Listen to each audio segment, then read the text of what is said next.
Some theorists argue that literary critics should strive to be value neutral in their literary criticism. These theorists maintain that by exposing the meaning of literary works without evaluating them, critics will enable readers to make their own judgments about the work's merits. But literary criticism cannot be completely value neutral.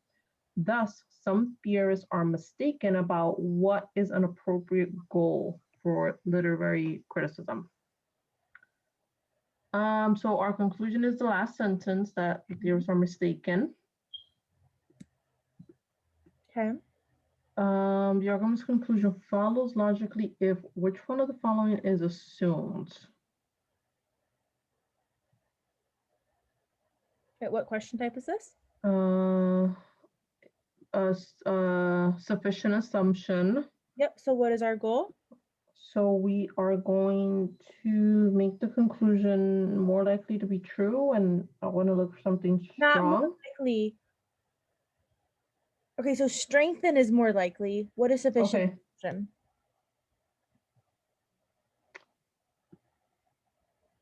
We want to guarantee it. Okay. All right. I have to clarify those. Okay. Yep.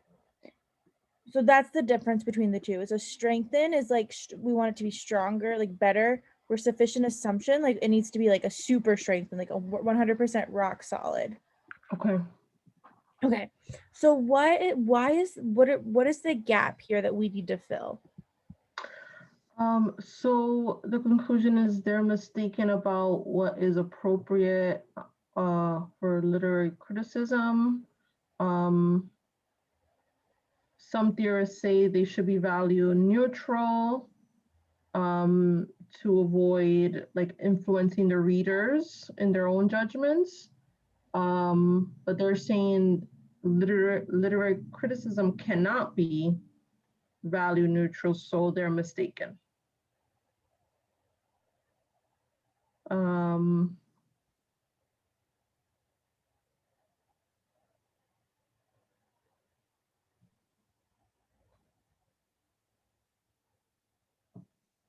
Cannot. So I guess I don't really see like a reasoning. All they really say is that it cannot be completely value neutral. Yeah, so literary criticism cannot be completely value neutral. So therefore we're saying that the theorists are wrong about their goal. What is the flaw here?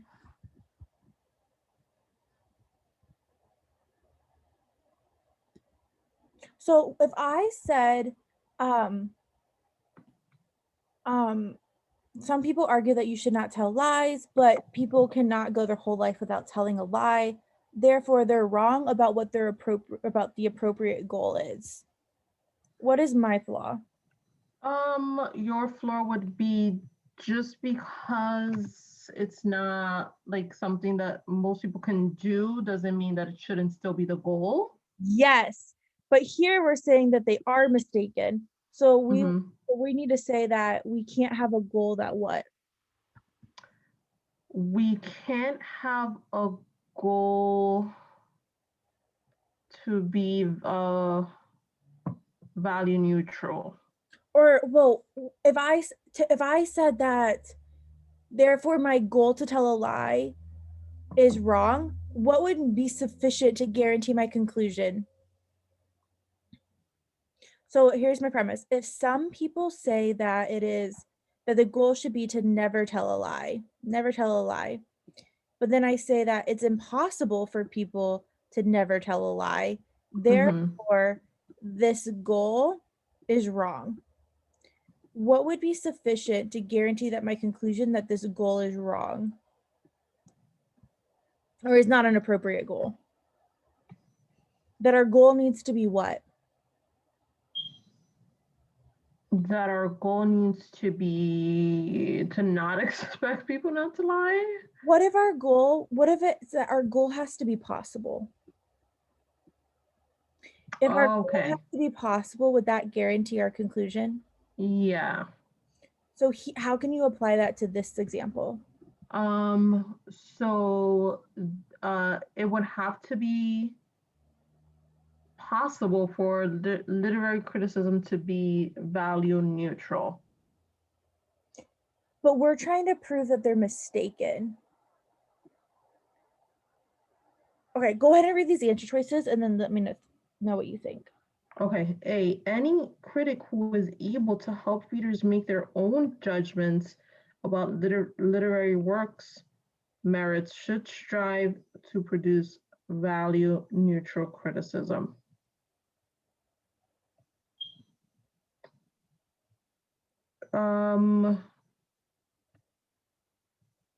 Any critic who is able to help readers.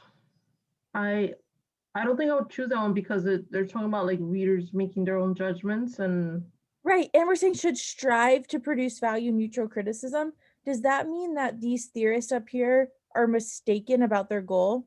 We're trying to say that this no. goal, they are wrong to have this goal. A does not help us get there at all. Okay, B, if it is impossible to produce completely value neutral literary criticism, then critics should not even try to be value neutral. So it's impossible to produce. Yeah, that would be what we're looking for. Yeah, because if it's impossible, then we should not strive to do it. Well, we know that it cannot be done, so that means that we should not strive. So our conclusion Okay. then is guaranteed. What answer did you say for this one? I chose E. All right, go ahead and read E. Critics who try to avoid rendering value judgments about the works they consider tend to influence readers' judgments less than other critics. I don't even know why I chose that. Critics who try to avoid. Yeah, I don't even remember why I chose that. I don't know either. Critics try to avoid rendering about the works they Feel a consider tend to. obvious answer now. Yeah, and it looks like I eliminated ACD and then I chose E. I wonder if you knew that it was sufficient assumption and you wanted something stronger.